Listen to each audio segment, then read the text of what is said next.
have a great interview lined up for you today.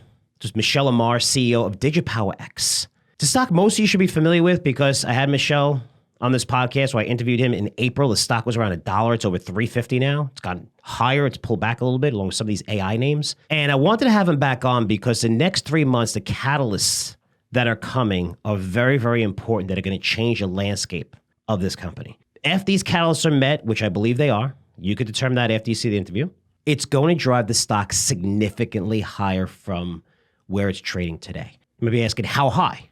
Well, I'll let you determine that because we're looking at a company with a $250 million market cap with assets that are worth $2.5 billion. And I'm not talking about these crappy assets. I'm talking about megawatts of power. It's the most valuable asset in the world right now. Hyperscalers are dying for it, so much so that they're signing up deals for SMRs, that the technology and some of these uranium deals and 3 Mile Island aren't going to be available for 4 or 5 years from now. These guys have the power now. It's not just 200 megawatts of power. They have the ability to scale up to 400 megawatts of power. If you do the math, this is a Bitcoin miner where you're looking at tier one assets that are probably going for $1 million for your Bitcoin miner per megawatt. They go from 10 to 15 million per megawatt once you convert. And those are the catalysts that are coming. The first conversion is coming, and they're talking to some of the biggest hyperscalers in the world.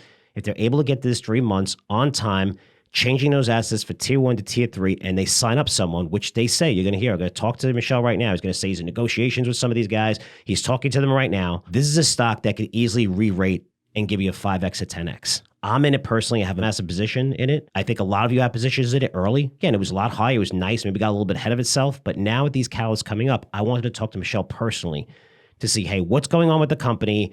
I want him to be more transparent with his shareholders because what I hear, and I have access to him, and I see a lot of people who follow him through social media on Twitter, they don't have that much access. I've been to his house 3 different times, right? I've seen him personally. And now they're looking to hire a PR firm, get more information out there, be more transparent. We're going to go over all this in an interview. And you know what? Let's get to that interview right now. Michel Amar, CEO of DigiPower X. Thanks so much for joining Wall Street Unplugged. How you doing? Good morning, Frank. I'm doing great. I interviewed you in April. Your stock was at $1. Then again in June, the stock was at $2.50, $2.75. Today's shares are trading close to $4. I guess let's start with this. What's different with your company today compared to, say, 6 months ago? So I would say the major difference today, we reach liquidity through a series of serious investors. A month and a half ago, as you're aware, Citadel and Ken Griffin filed a 13G and announced that they were investors for the company. They invested, I think, $15 or $20 million, then followed many institutions. So the big difference from a year ago or 6 months ago, we had basically only retail investors, low liquidity. Our volume average was about 60 to 100,000 shares a day. Today, our average volume is about 5.5 million shares a day. That's a tremendous improvement because we are liquid. Investors feel comfortable. They know they can get in and out if necessary. We are a complete different company. We are liquid. The institutions are with us. They're expecting lists. And when this catalyst will occur, then you'll see a huge liquidity in our stock. Let's talk about those catalysts because you have a lot going on with your company. And this transition from tier 1 to tier 3, you've been working on this very early on compared to your competition. Talk about the progress. I think that's what's really going to drive your stock higher going forward because, talk about the progress and I guess also the timeline since a lot's expected to happen over the next 3 months, right? Q1 2026, including activation of your first ARMS 200 tier 3 data center pod. Talk about the progress because I think, if you're coming down to that timeline and you meet those timelines, your investors and followers are going to be extremely happy. You're going to see this progression, but talk about the timeline and how everything's working out. Is it still scheduled for Q1 for next year? Absolutely. So our first ARMS 200 proprietary system is getting set up as we speak this month. Will be tested early January and will be active towards the second half of January, early Q1. We will start to be operating and we will share, of course, this new AI-ready modular system that we built. It took us over a year between design, being rated 3, so it's up to the standards of AI tier 3 data centers. And we will be implementing them this month and early January. So we are progressing as planned. A lot of action. And it's a big catalyst for us. No, very much so. So, you have a lot of followers on X that actually, that have followed me into the stock as well, and some really good, young investors that are analyzing the stock, really great kids and stuff, and some of them adults. Yeah, they were asking questions, and I said, okay, if anyone has questions, and one of their questions, which I thought was interesting, was a Smith Micro partnership. I mean, how's that going? It's the first B200 GPU cluster. How is that progressing? Because this links to something that you're very proud of, which is your NeoClouds platform. That's a retail computing platform, which is going to allow everyone on basically on-demand access to all your GPUs. How is that progressing with Smith Micro? Is there any news coming out on that as well? Supermicro, correct. So Supermicro has been a very good partner to us. They are the largest today global server supplier. I think they're close to $45 billion.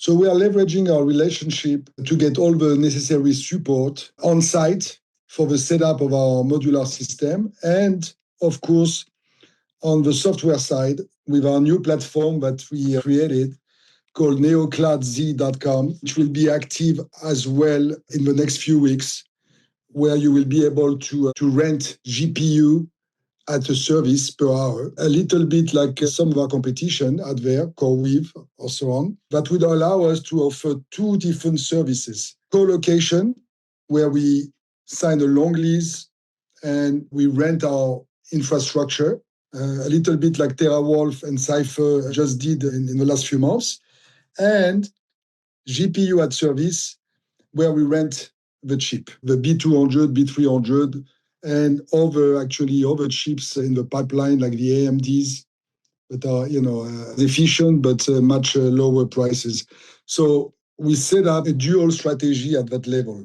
You talk about, because once this is set up, the next step obviously is to get these big clients, which are the hyperscalers. You say in your last report, your Q3 report, which came out a couple of weeks ago, that you're talking to them, and you're very careful to say, look, it doesn't mean it's going to amount to anything. Could you describe what those talks are about? Because I see these hyperscalers, you're looking at Microsoft, even Amazon, especially Microsoft, they're buying power where it comes to SMRs, they're buying power when it comes to nuclear, 3 Mile Island. Power that's not going to be available for 5 years. When you have existing power, it seems like once you transfer to tier 3, you're going to do it a lot sooner than these guys. What's the holdup for them actually signing this? Because you're not talking about 20 megawatt project. I mean, you have 400 megawatts, almost 400 of total capacity. And of course, I'll come online maybe by 2028, whatever it is. But it seems like that's a gift for an asset that they're in dire need of right now. What's the holdup of some of them actually saying, okay, hey, we're going to actually sign? Are they waiting for something? Are they waiting to see the transition? They're waiting for the Q1? I mean, what are they waiting for to actually sign these deals with you? Today, just to clarify, the power that we have online today is about 200 megawatts. We got one load study in upstate New York that got approved for an additional 60 megawatt at the power plant. And we updated our website so you can see it there. We are at 123 megawatt at the plant. And it's great because it's really green power, all hydropower, the 60 megawatt. And then we got an increase in Alabama from 55 to 70 megawatt. So basically between the three sites, we have online today 200 megawatts that we could convert or pivot to AI infrastructure during 2026. And then 2028, we have an additional 200 megawatt in North Carolina. So to go back to the great catalyst of customer contracts, we are talking to all the customer currently. And basically, we have an overwhelming demand of our infrastructure. It's up to us to pick and choose carefully what deal we're going to sign on a 10-year or 15-year deal. Because when you sign a 15-year deal or 10-year deal, you're kind of locked in for 10 or 15 years.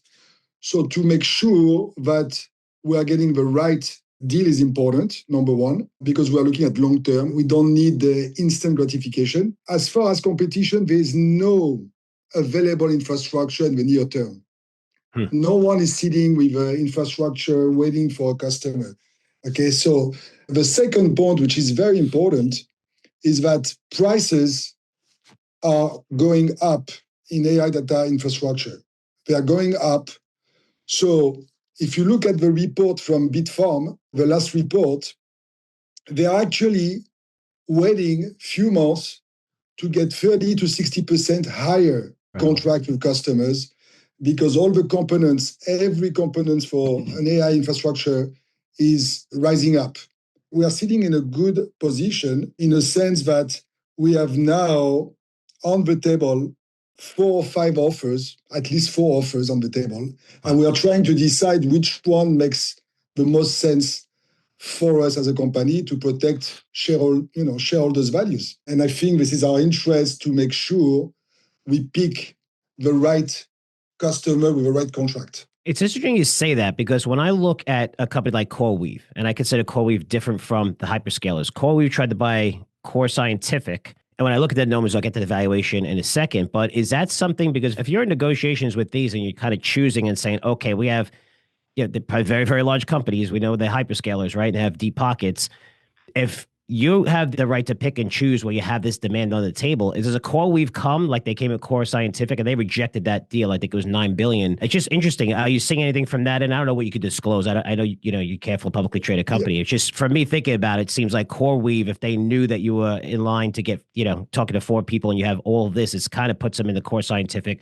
Again, they have, I think, 1.3 megawatt, 1,300 megawatts of power, and I think it was 900. But I'm just curious, is it you're getting it from both sides as well, or just from like those hyperscalers? There's few known brokers, and you can read it in the PRs, the brokers that broke the deal for TeraWulf or Cypher. So we're talking to all the players, of course. And what makes a player different from another, as far as a customer contract, is one is willing to give you better guarantees, security. So if you look at the deal with TeraWulf, it was backed by Google. So it's a very secure deal, okay? And when we are exposed to few deals, what is the best available deal for us? Security, for sure. It's very important that we are secure, that we're going to get paid for the next 10 years or 15 years. And then we can bank on it. Then are they going to provide, cash deposits? 2 months, 6 months, that also play into for us to make a decision. So we are exposed to different deals. We're talking to all the players. A lot of these guys have more on their table that they can supply. They can fulfill the order book that they got. So CoreWeave, for instance, who was relying on the Core Scientific, lost all the Core Scientific power infrastructure. So they have to replace it. They're kind of struggling to replace what they promised for their customers, specifically Microsoft. So I think we're in a good position. We can't make, light decisions. We have to make the right decision with the right customers. But I would say that it's imminent. In the near future, we will start to announce contracts and develop as much as we can and scale up to 200 megawatt online in the near future, the next 12 to 15 months. And then we'll keep on going. And that will increase our value. As stated in the past, an AI infrastructure per megawatt is worth anywhere from $12 to $15 million per megawatt when it's finished and functioning as a lease option, co-location option. So if we convert this 200 megawatts in the next 12, 15 months, 200 times 12 million a megawatt, that's 2.4 billion right there, okay? Just for infrastructure. Then your market cap is data processing. 250 million right now, roughly, right? So CapEx, the first CapEx is for Alabama. I would say that CapEx, because we are already online and we invested in the past as a tier 1, I would say that upgrade from tier 1 to tier 3 will cost us around $3.5 million a megawatt. If we develop 70 megawatt in Alabama, which is about 50 megawatt of IT load, that's going to cost us about $175 to $200 million of CapEx there, because we already have the base. And then we have to develop New York as well and convert. And that will increase our value dramatically, just from the infrastructure point of view. I mean, you can confirm this isn't just a pie in the sky valuation by, guys like some CEO, right? Because when you look at what we look for as analysts is we look for comparisons, and the CoreWeave, I mean, they look to buy Core Scientific, and like you said, you could get anywhere for tier 3 from 12 to 15 million per megawatt, but we know Core Scientific doesn't have like those tier 3, right? They're not available tier 3, but that $9 billion valuation and that $9 billion they want to take over Core Scientific for, and it was for about 900 megawatts of that power. Again, a lot of it's not tier 3. And I mean, that amounted to 10 million, right? Just that 10 million, when I look at you having close to 400 million of megawatts power, instead we just take the 55 million, like you said, and going to, a conservative of 10 million. I mean, it's $550 million and you're sitting in a market cap of 250 just for the first 55 megawatts, which I think you said that should be finished by the end of 2026 to 55 megawatts. Is that correct? That's correct. We're going to scale up to that number. Yes. And then you go scale up to that number, which, wow, that's incredible. So, and then and we got an increase from 55 to 70 megawatts. We just got an increase, an additional 15. So we had 70 now in Alabama. And that's for 2026. Correct. So let's go to 2027. Again, I don't want to go too far out. I don't like going past 2 years because anything could happen, credit crisis, COVID, whatever. 2 years out is not that long. 2027, how many megawatts would be tier 3? And you have another, I believe, 200 megawatts coming online from North Carolina in 2028. Is that correct? For 2027, our plan is we'll start in 2026, Q4, but our plan is to convert the 141 megawatt we have in upstate New York. Now, when I look at the megawatts of power, there's a question I need to ask you. I've grew up in New York all my life. I've been in Florida for the last 12 years, 13 years. Lately, it's a nightmare when it comes to politics there, when it comes to bureaucracy there. You have a lot, your power, I think it's 140 megawatts of power in New York, which is a big part of this thesis. Do you see regulatory issues? I felt like this quarter you came out with positive news on New York, but I feel like there has been struggles in the past. Is it easy for them to deal with to get this online? Is it just a pain? Because sometimes they don't even want a solution. They just want to make it, be a pain in the ass in New York, just to be a pain in the ass. But, is there a problem with New York? Do you see New York coming online quickly? Is it a little more difficult? Actually, how's that? Frank, we are very close to TeraWolf, our site, upstate New York. And there's some kind of a pivot also in New York State. They become pro AI data centers. They became pro power. And the reason why they became pro power, a new study came out of the ISO stating that there's not enough power investment in New York State. And New York is experiencing a very big problem of power supply.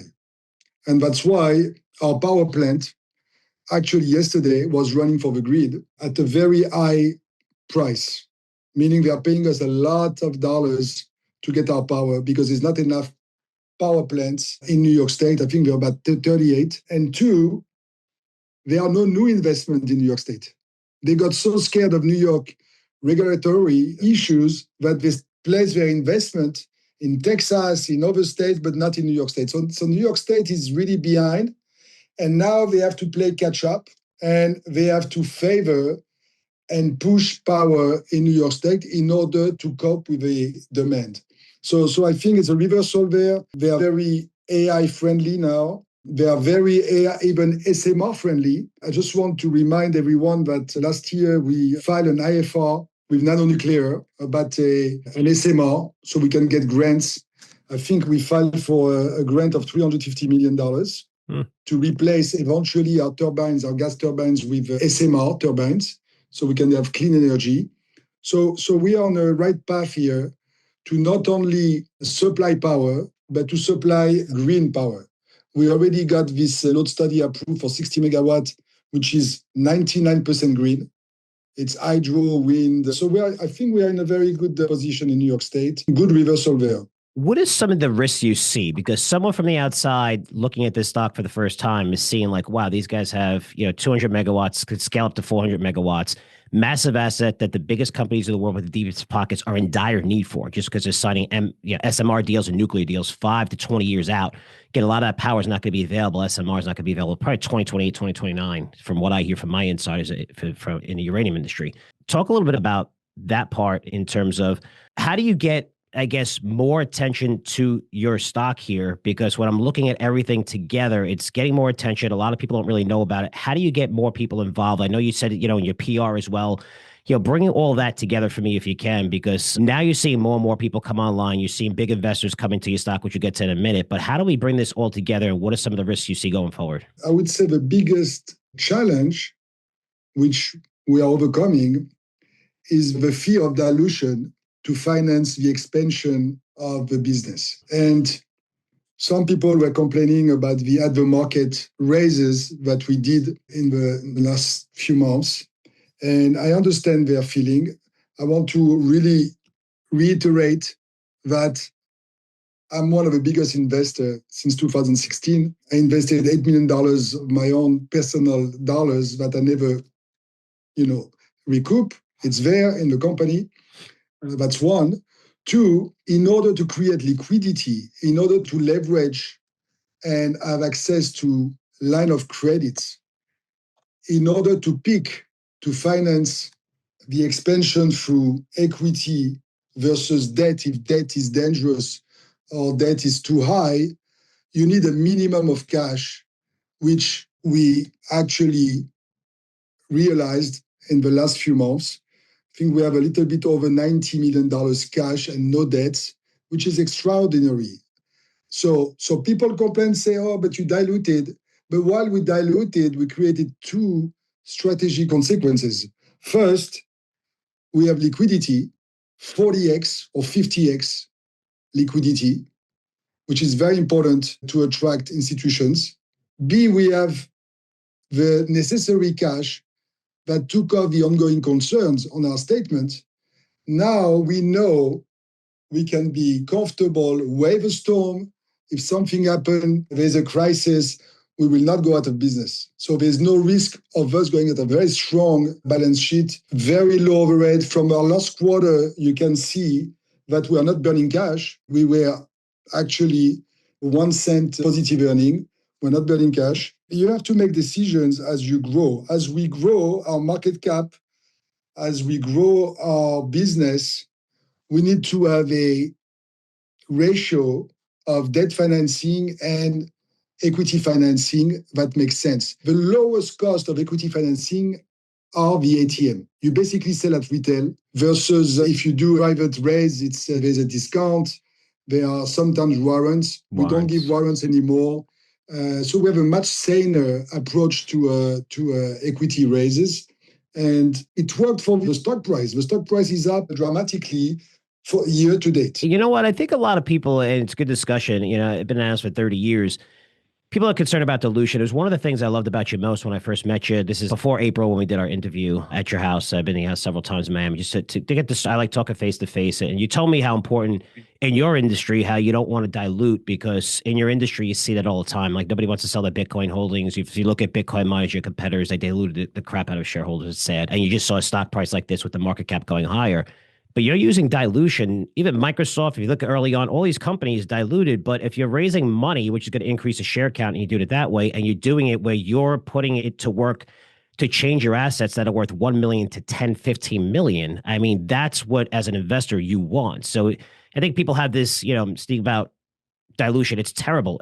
No, it's not. It's terrible if you're paying bills for a lawsuit. It's terrible if you're using it to pay employees and stuff like that. But when you're using it strictly for growth, which you are, I've always, realized that about you, because I had you on, I think, the second time, and you were saying, hey, we're not going to have a lot of dilution. All of a sudden, there was dilution. And don't quote me on this. I think it was like $15 million. And that was from Ken Griffin coming in. So if I don't need money for my company, or if you don't need money, if there's someone out there that has a corporation, say, hey, I don't need money, I'm fully cash, and Warren Buffett comes along and says, hey, we'd like to invest in your company, you're going to take the check. You have to take the check.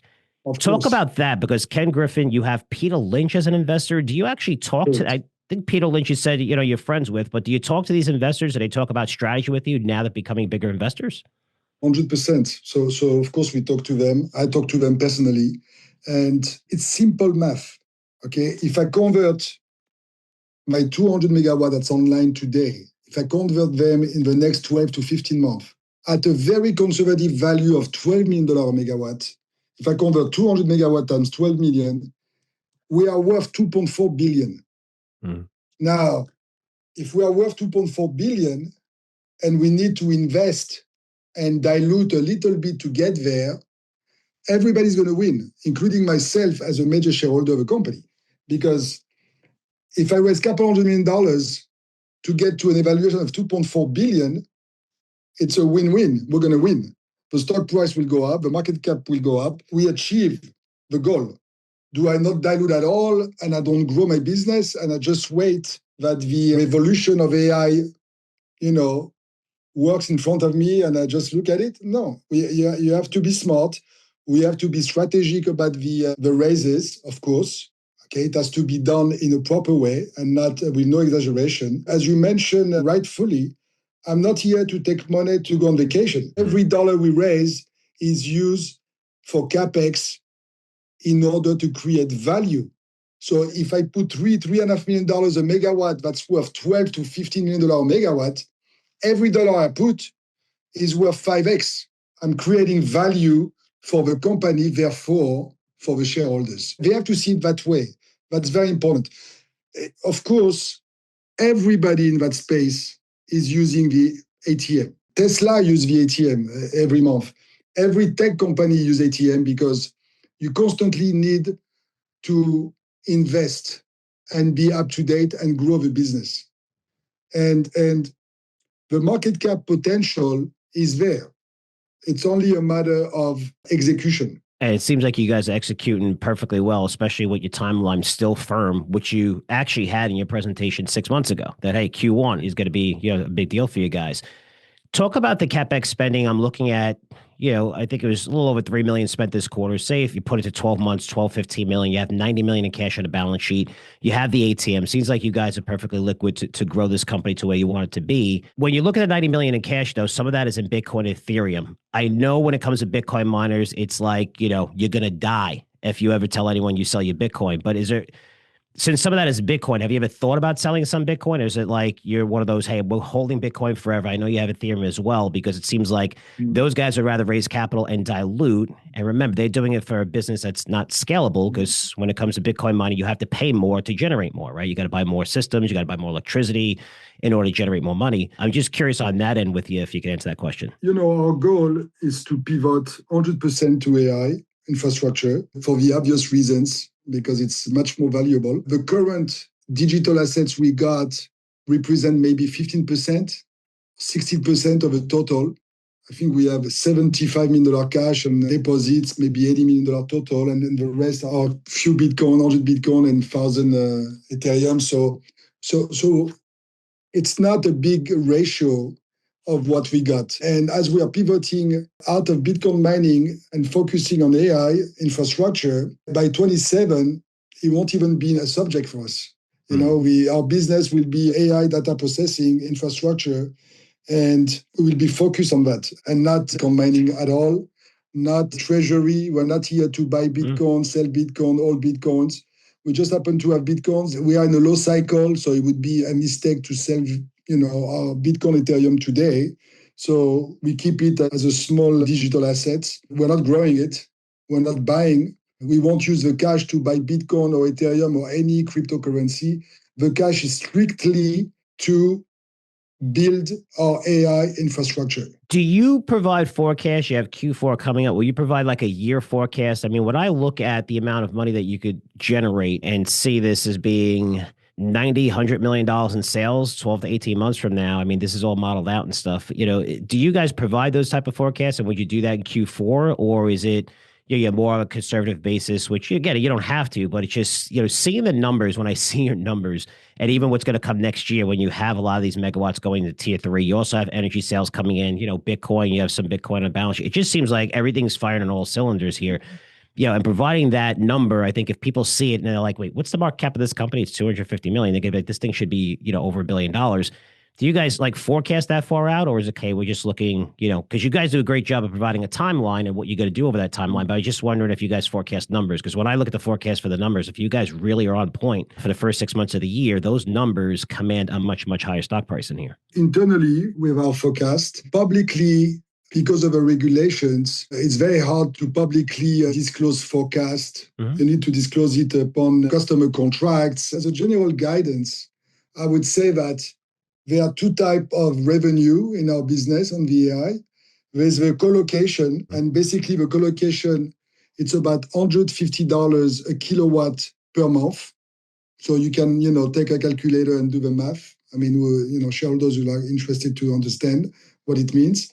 But 150 kilowatt per month, per megawatt, okay? And in terms of GPU at service, you can go to all the sites and you'll realize that it goes anywhere from $350, I would say the lowest for the new chips, as high as $15, $20 an hour, depending on the contract. If you have a 3-year contract, 2-year contract, 1-year contract, if you use it partially, It goes anywhere from 350, very high margin business. And that goes very fast because if you take 1 megawatt, you can fit about 500 chips in a 1 megawatt cluster, and you multiply 500 times, take for argument's sake, $5, 500 times $5 times 24 hours times 30. And that gives you a number per megawatt of income to have some kind of guidance of the potential revenues. And that's pretty much what we did as well. So I guess one of the final questions here is, I think I saw that you're looking to hire a PR team. You have to be getting more attention now because when names like Peter Lynch are investing in your company, which is a name a lot of people in this generation haven't heard of. I grew up in one of the best investors ever, one of the best performing hedge fund managers ever, Fidelity.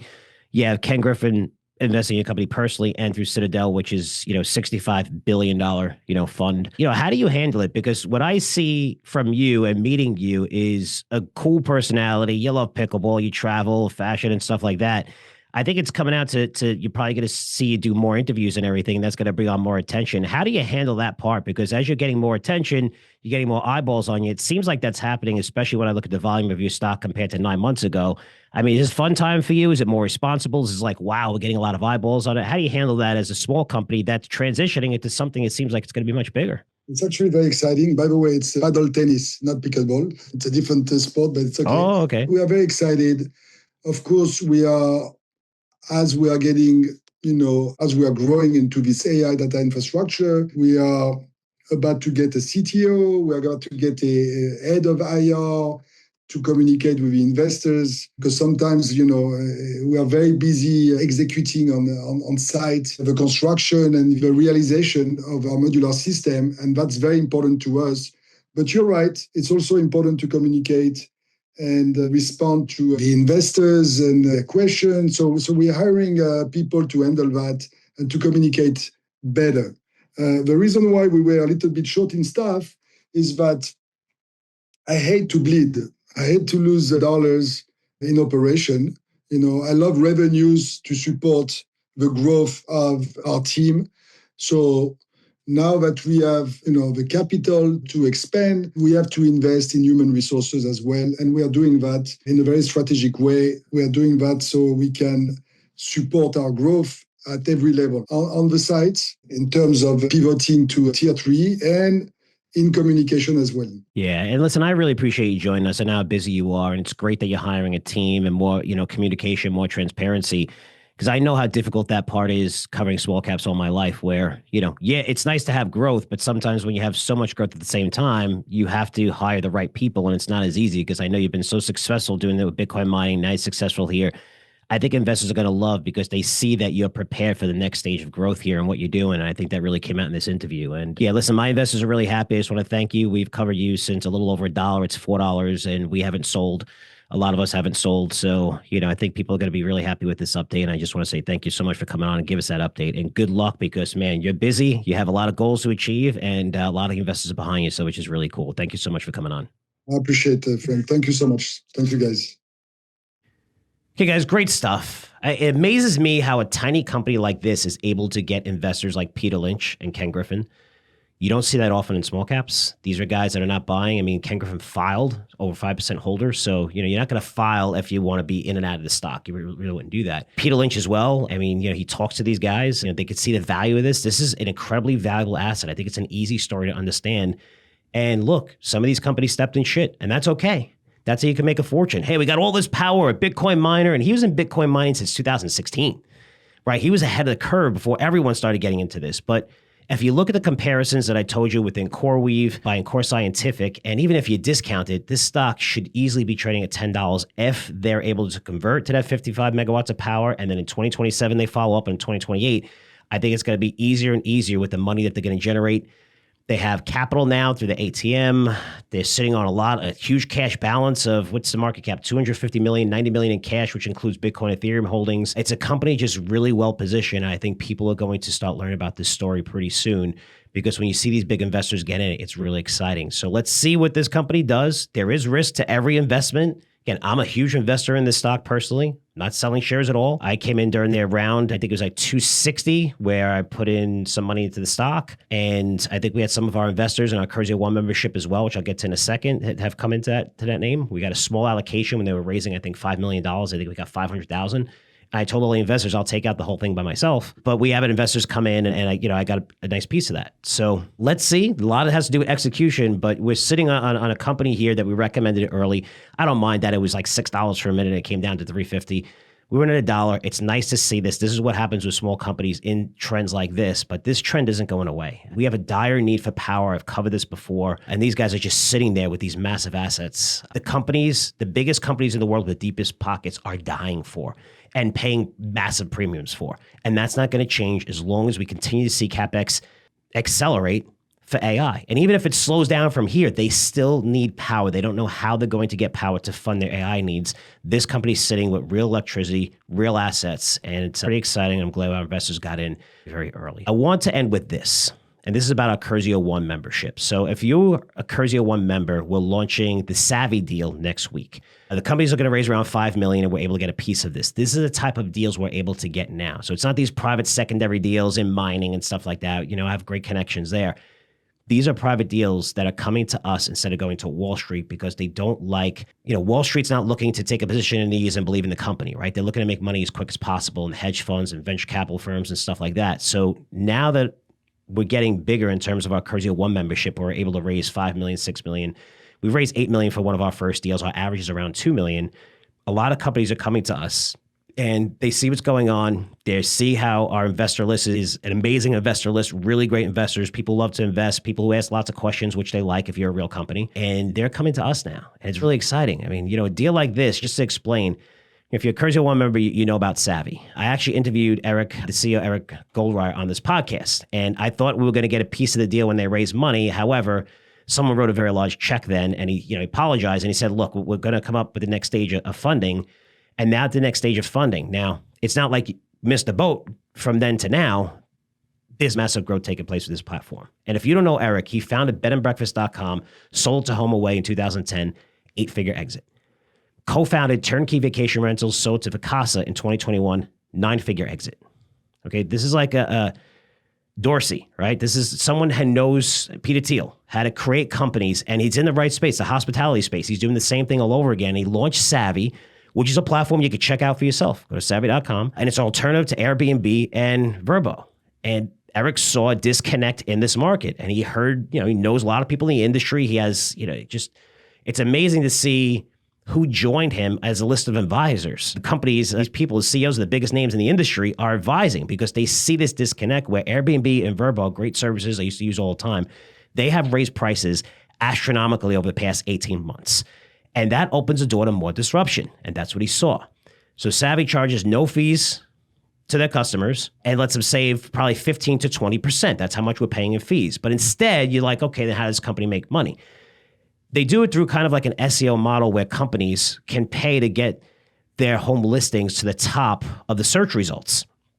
And they could offer other services. And he was going over that. And we have a great interview where Eric was at our conference, Curzio One. And I can't tell you how many people. I'd be surprised if we had over 100 people from our Curzio One membership there. I'll be surprised if not 90% of them are investing in this deal. Because once they got to see him, not only that, at our conference, Curzio One, all the CEOs hung around. And I wanted them to hang around. I said, hey, listen, you need to talk to your investors. They know that. They're good companies, but they all reported back to me. And I'm not talking about the main event, which is Monday. Tuesday was a breakfast. They could have all left. They were all at the breakfast. They were all like at that breakfast, and we had like a special podcast. And again, they're talking to all the investors, and all of them said this, the investor list that you have is incredible. These guys are engaged. They're good people. Not everybody who comes into Curzio One, again, they have their own companies. Maybe they don't know about, the finance angle too much when it comes to stocks and private investing. And what we do is we set up this membership where we do everything for you, right? And these are deals that I'm going in personally. And once you're in the membership, there's no pressure to invest in deals. My job is to bring good deals to you. And now we have amazing deal flow. We actually have another company. I'm going to California next week to see early stage company. It's fascinating. And flying out to Sacramento in a week to just go see them, see the management team, and go to this facility to, test their products and stuff like that. But the Curzio One membership is really cool. We had a lot of members there. And, when we set up these deals, we do almost everything for you, right? We put everything in DocuSign. We let you know you have to be an accredited investor. Eric said he wanted a $100,000 minimum. I said, it's not going to work. You have to go to 25. So 25,000 is usually the minimum investment for us. Anyone that comes into this club, I always say you have to be try to invest in at least 3 of these deals, 4 of these deals, because some of them aren't going to work. This is risky investing. One of them works would cover 20 of your other investments usually, right? Because you're in at such an early stage. And it's my job to vet these things and, and present deals to you. And either you're in, you're out, that's perfectly fine. There's no pressure once you're in the membership. It's just my goal is to present you lots of ideas. And we've been fortunate doing this for several years now that now we're getting the deal flow that we're getting is absolutely incredible. Like deals like this, we're investing behind someone with a 9-figure exit and an 8-figure exit.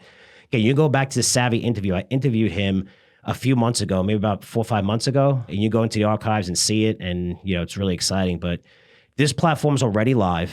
It's growing like a weed right now. It's over 150,000 properties listed. Over 3,000 property managers already signed up. And they were begging for an alternative since Airbnb and Vrbo have raised prices considerably, right, over the past 18, 24 months. The momentum this company is seeing, month-over-month growth is 52%. And in October, which is the last month that they gave us reported, the platform saw 92% month-over-month growth. Not year-over-year. It's easy to grow your numbers by hundreds of percent if you really didn't have a business a year from now. He's talking month-over-month growth. You're seeing this massive growth take place. Again, 150,000 properties listed. You could go on that site right now, and it actually puts the same property that's listed, if it's listed in other areas, where it's listed, no bias. It'll be Airbnb, and it'll show you the price differential of how much you could save by doing this through Savvy. And sometimes maybe, it might not be that big, right? So it doesn't matter. But I love the transparency where now he's going to show through Vrbo, if this property is listed on Vrbo, if it's listed on Airbnb and then Savvy, it's going to show the difference in price. And as a customer, 15, 20% allows you to get a personal chef. It allows you to go rent your own boat with your family, right? When you're going on these vacations and stuff and using Airbnbs and Vrbos. 20% of that, which is what, $5,000 minimum, you're going to be paying $1,000. Think you could do an extra $1,000 for most people. Sometimes people will pay more or a little bit less, but saving 20% allows you to really, scale up, have nicer stuff, nicer excursions or wherever you're going to go. So it's a really big deal in these office. Someone's been in this industry their whole entire life, over 30 years, and has made a fortune working and finding the disconnects and having the right investors. And now we have access to this deal. So Eric did speak at a Curzio One conference in Fort Lauderdale, and that was last month, like I just said. And holy cow, I'd be surprised if most of the investors, I'm getting emails now. When's Savvy coming? When's Savvy coming? It's coming next week. So if you're a Curzio One member, the deal's available next week. Just getting the final paperwork ready. We put all this stuff in DocuSign. We go over everything with people and say, okay, if you want to invest, that's fine. If you don't, that's okay. We connect you with the company. We're going to show the video of my interview with him, and then I'll come up with more statistics and everything of why we're investing in, how much I invest in these deals. Again, you're coming in alongside me, which is really cool for these deals. And so far, the club membership has been fantastic, and we're just getting really good deals. And I think some of them are going to pay off where, DGXX has paid off. People were able to invest a few at 260. That stock went to much, much higher, right? And they got warrants on that deal. Really cool. Coming out next week. If you're not a Curzio One member and you're interested, we lowered this price considerably. We used to have a much higher price tag and a lifetime membership and pay a maintenance fee. And we said, no, let's do an annual membership. Why did I do that? An annual membership is $5,000. First of all, you're going to get access to all our products and services, which is worth probably about $25,000, right? If we sell them all at retail, maybe about $25,000. You get all those for free, and you get access to our Curzio One Wealth Forum every year, which everyone who was there said, not everyone, but almost everyone had positive feedback, sent us testimonials. I can't tell you how many people I heard saying that's the best conference they've ever been to, because I interviewed everyone. They had access to the CEOs. It was fun. We had entertainment. It was just really cool, and everyone's down to earth and talking. It wasn't like, everyone checked their ego at the door. It didn't matter how much money you had. It was all about connection. And that's what that Curzio One membership is about, is connecting. It's not, and I told people in my opening speech, look, you don't have to be best friends with people. You don't have to call them every day. But if you know someone that builds data centers and someone else who's, one of the large independent bond fund managers, we had a person who's responsible for launching over 700 deals. Now you have access to these people when you talk to them. You call them and say, hey, what do you think of this? Or what do you think of that? Or is it, having that network is incredibly valuable. It's where most of my ideas come from, right? Yes, I work hard and travel and find ideas, but a lot of these come from different sources that I trust over my 30-year career. And bringing this all together for that price tag where you want to be able to invest in several of these deals. If you're interested in coming in, I talked to you one-on-one beforehand. So I knew most of the people. I've spoken to most of the people who were at my event. And that's the first time I saw them in person, which was great, right? Which is awesome. I got to spend time with so many of these people. But if you're interested in coming in, let me know. We're getting access to really amazing private deals. Yes, the private market's opening up. I think that's incredibly dangerous. They're saying they're going to open up more to investors and through funds. I think it's dangerous because people don't know what's under the hood in these deals. It could be a great company like we saw with SPACs. Most of the SPACs, those companies are very good, high-growing companies. They just worth $300-400 million, and they came out at $10 billion, $8 billion, $7 billion valuations, and now they're down 90% plus, right? 95% of those deals are down more than 90% in SPACs. Of all the ones that are listed, whatever, 300, 400, 500 that were listed in the periods from, I think it was late 2020 to 2022, have gotten annihilated because the big guys and Wall Street took advantage. They've done pipe deals. They'll come out at $10. They had shares at 50 cents, $1.50. They had no lockups. They didn't have to disclose warrants. They didn't do any of that shit. They basically robbed you on Wall Street. That doesn't happen in this membership. I'm vetting the deals. I'm letting people know if they're bullshit, and I call people out. I've called people out and turned deals away and said, this is a shitty deal. We're looking to raise at a $20 million valuation. I said, I'll raise it at $3 million valuation. No way, we're worth more than that. Okay, bye, go. They never raise money. Okay, so that's my job because I'm putting my own money behind these deals, right? So now that we have access to deals like this, the next deal is from people who are launching from the Slim Fast fortune. It's very exciting. I don't want to talk about it because I'm going there to do the final part of the research. And if I don't like it, I'm not going to pitch it, but it's one of the most exciting deals that we've ever had that's going to come out probably in about 3 weeks or a month from now if everything goes well on my trip to California. So if you're interested in coming in as a Curzio One member, speak to me personally, email me at frankcurzioresearch.com. Again, we lower this price because we want more people. As we have more and more people, now our investments get bigger. If we were able to raise $5 million, or $10 million, or $20 million for these companies, we're almost bypassing Wall Street, and we're getting some of these amazing deals, even in biotech again. And then you have access to our conference where I had 12 interviews that I did, and most of them private companies that all these guys are invested in and our investors are invested in. They get to talk directly to the CEOs. It was a really nice event. It was really cool, but just that whole package where you get all of our products and services, every single newsletter that we offer is really cool. And then if you're a credit investor, you have access to all of these deals and you get to pick and choose. There's no like, hey, you got to get into this deal. No, hey, here's the deal. You can call me, ask questions and be like, it's not right for me. And I'll tell you, I'll be like, hey, this deal is very risky, but if you're right, it's 100Xer. Or this deal is a little more safer. It's cool. They're generating lots of revenue. A company like Sugarfina. I mean, Sugarfina presented there. Scott Laporte is the CEO. We're invested in early. They just signed an LOI where they're going to go public in 2 months. And we got warrants on that deal. By Q2, they're going to go public, which is really exciting. And they're selling their candy in the hotel that we were at. I mean, it's a massive company, right? So, these are the deals we're able to get into. It's a lot of fun right now. And I really like that membership. I think everyone who's in it considers it a bargain. It's really cool. But that's what we want to do. We want to give access to these types of deals. And now that we're growing, now that our platform is growing, now we have access to the right people giving us these types of deals. It's really exciting. So if you're interested in learning more about Curzio One, feel free to give me a shout, frank@curzioresearch.com. And if you do it in the next week and a half, you're going to have access to get into this savvy deal if you're a credit investor. And we walk you through this. I hate to say hand-holding because, it sounds babyish, but it's true. And sometimes you need that, right? No matter your sophistication of how smart you are in your industry, it's fine. This is what we do. We walk you through, go through DocuSign. Here's what you have to sign something that you're a credit investor. You'll get the certificates after they close a deal, which sometimes happens 30, 60 days later. And I'm here for you. You have direct access to me. You get my personal phone number, and people text me. I tell them, don't text me to let me know, the Eagles won, which they haven't won. And they looked absolutely disgusting last game, which is frustrating to me. But yeah, you have access to me. Any questions, I'm here for you. And it's a really cool membership. I'm really proud of it and really proud of our conference that we launched last month. And I'm glad everyone had a really good time. But you're going to have access to that, all of our products and services, and access, I would say, to at least minimum 5, 6, 7 deals a year. It might be 2 or 3. There might be 10. Depends on what deals come out. I'm looking at deals all the time. And for me to select them and invest in them, they have to be special. We have to get a really good deal on the table. I'm helping structure those deals now, and it's resulting in getting it at really favorable terms very early where some of these things work out. It's a game changer. It really is a game changer, and that's really what we want, right? We want to generate as much money and generational wealth as we can, and it's really exciting. So if you're interested in the Curzio One membership, feel free to give me a shout, frankcurzioresearch.com. You can get to the Savvy deal, and if you're a current One member, that's okay. You're going to have access to all these deals. The Savvy deal's coming out. We're going to try to launch it next week. I think we'll launch it next week, just going through the paperwork, putting everything in DocuSign now, and going over the final touches and make sure that process is very easy for anyone that wants to come in.